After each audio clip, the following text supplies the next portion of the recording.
Hello, good afternoon. My name's Karen Bayne. I'm a senior scientist here at Scion, and I'm also the project leader of the value chain optimisation team at Scion. My topic today is about new value chains in automation. New value chains through automation is part of the forestry work in the modern age primary growth partnership, and I'm presenting this on behalf of my colleagues and Keith Raymond. So digitisation is disrupting the forestry supply chain. So in the past, supply chains traditionally focus on the flow of goods through the supply chain, but now information is becoming more important, and the flow of information between stages within supply chains and from suppliers right through to the end of the chain is becoming more important as well. And this is being caused and driven by real-time big data and analytics, and also through the fact that we've got much more connected devices and the Internet of Things is out there, so there's a lot more information around. Automation itself is also producing a lot of information and data. So things like drones and self-driving vehicles, mechanisation, semi-automation and remote control systems, sensor technologies and GPS and positioning systems, all creating data that can be used and information that can flow through the supply chain. So the introduction of automation within the supply chain is also adding these further information sources. Another large driver within supply chain management is how to handle increased circularity in supply chains. So industries are looking towards the circular bioeconomy, and this can add quite a lot of complexity. So just an example from of a beer supplier. So if we look at Heineken's traditional supply chain, it's focusing on efficiency gains and incremental value improvements within each stage of the supply chain. This is in quite a linear fashion, and so Heineken's supply chain, they say it goes from barley to bar. If we compare this kind of a supply chain with a small boutique brewer, the Wildwood Brewing Company, you can see that it's incorporating a much more circular approach and a lot more information flowing through that supply chain and a lot more complexity into the system itself. We can see this also within the forestry supply chains. Automation and digitisation is occurring at all stages. So at the planting stage, we've got things like drone delivery and mechanised planter heads going on there. We've got automated log loading occurring, and at the port we've got these robotic log scalers adding information flows. And further down the supply chain and the processing side, sawmill digitisation systems, and also through into house and construction industries with robot prefabrication, so using robots to make prefabricated framing and robotic erection and construction of that.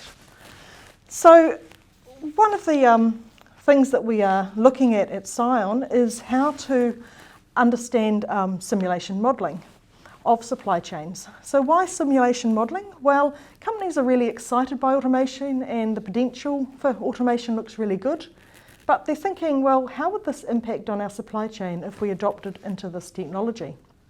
How do we get to see how the technology will impact on our supply chain? And are we able to quantify those benefits that people are talking about in some way? So what simulation modelling allows for is the ability to give a digital twin. You can build parameters of automation into your production system through the digital model, see what the impacts are and quantify those benefits over time. It provides outcomes over a time series and allows for some sort of seasonality. So it's a dynamic modelling system. You can also integrate the supply chain segments across business interests, integrating stocks, piles and resource equipment, people and facilities. So it identifies those sorts of what-if scenarios. Where are the likely impacts, and can you look at what's happening upstream or downstream and the disruptions in there. So you can manipulate the supply chain system without physically altering anything and building anything on the ground, look at future options compared to a current operating system. So it provides agile decision making, the ability to foresee and react to potential impacts much earlier on in the production system and cycle. So you can also tweak the model, add in some scenarios, see what happens if there is disruption. So what happens if there's disruption in your supply chain in general, but what happens if the technology is implemented within it? And also what might happen if you introduced a more integrated or circular supply chain management into your business system, or if your suppliers or customers do as well, what the impact is on your business. So some of the components that we might look for in simulation modelling, at the harvesting stage, from the forest to the sort yard, you could have a look at scenarios like increasing or decreasing the cut rate and the impacts of mechanising and automating some of the processes, or introducing a central processing yard. At the sawmill or the pulp mill, you could look at production seasonality with pulse or breakdowns, and look at export demand or demand increase or reduction. At the port, we could look at things like pre-port scaling, so taking the scaling away, use of off-peak trains, and things like smoothing the truck dispatch, or the addition of another berth, or if one of the berths is out of action. The other aspect of simulation modelling is that you can not only look at supply chains within your own company, but look at how the whole value chain is interactive. So the changes in one part of your supply chain, looking upstream or downstream. So I want to give you an indication of what we've been doing in the PGP program in harvesting with regard to this simulation modelling. So a key aspect is to introduce some automation at the landing through new automated equipment, but also to introduce automation to assist in sorting and transportation timeframes. So our current harvest process is got things like, steep slope felling and bunching, quite a lot of log stacks on the landing, extractors and excavators, and quite slow loading onto a truck.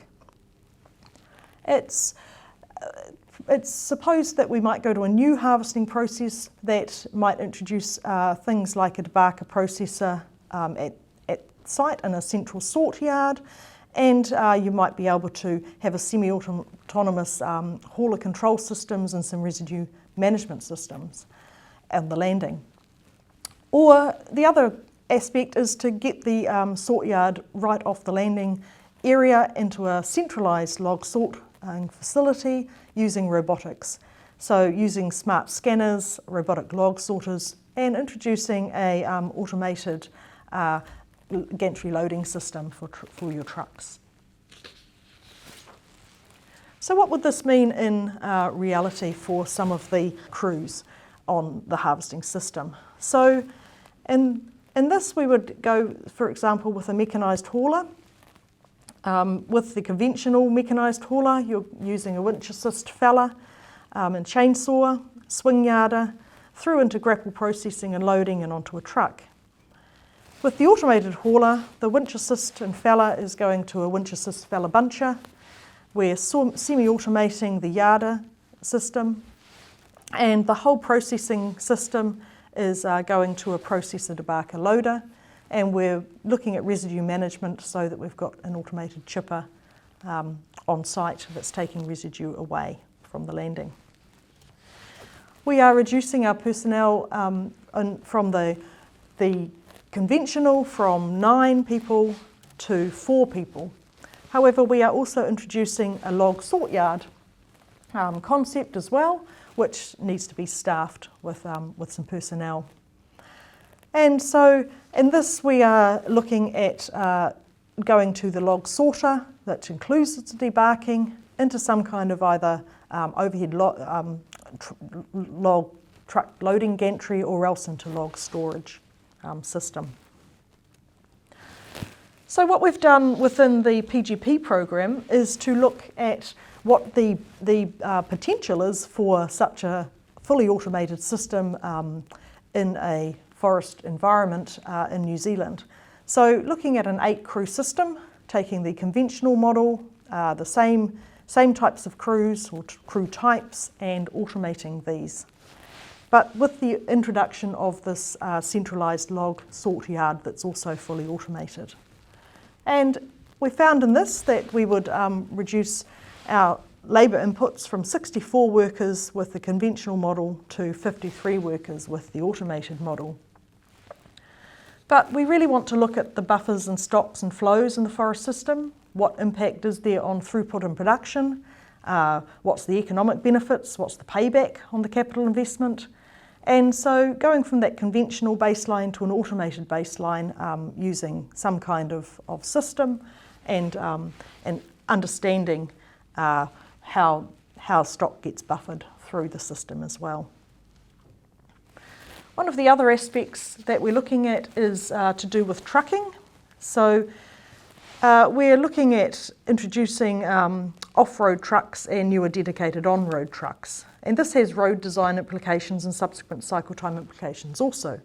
So under a current system with 8 crews, each of those crews are taking logs from the landing directly to either a mill or the port or the pulp mill. However, using the introduction of this new log sort yard process, the automated crews would be going directly with no sorting on the landing to a sort yard, and then the sort yard would be taking the logs to pulp mill or port. There would be some residue management, so those little green dotted lines are the residue management system going direct to pulp mill. So one of the things we wanted to do is to just sense check some of this. We got some very good indications of potential out of looking at this automation system, but we need to sense check them. And given that the automated configurations aren't actually in existence, they're still yet to be built, we decided to sense check by running the results of the conventional processes through the School of Forestry benchmarking data. So this has got 1,600 unique entries over 12 years, and hoping to give some confidence that we can trust the simulated automated operations as well. So we were expecting that if our model was correct, then we would get similar numbers from our conventional system to the benchmarking data. So we can see that we have got quite similar results from our simulation to the benchmarking data set in terms of production figures. And this provides some confidence for the automated modelling is correct as well. Just note that the swing yarder with 2-stage skidder, it's a little different there, and that's because the benchmarking data was on 2-stage operations but wasn't able to differentiate whether it was a swing yarder or not that was used, as opposed to the others where it was much more aligned to our system that we were modelling. So when we looked at our 8-stage crews and the log fully automation and fully automated log sort yard,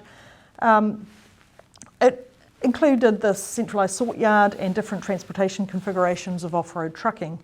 And the net present value was positive, a very short payback period, and reductions in operation costs through both trucking by getting the right trucks going on the right roads, and also in terms of just efficiencies as well, and increasing our system throughput per year significantly as well. So what's next? What's next is trying to customise the simulation model for specific harvesting value chains. So we've done a baseline indication. What we really want to do is look at some other aspects.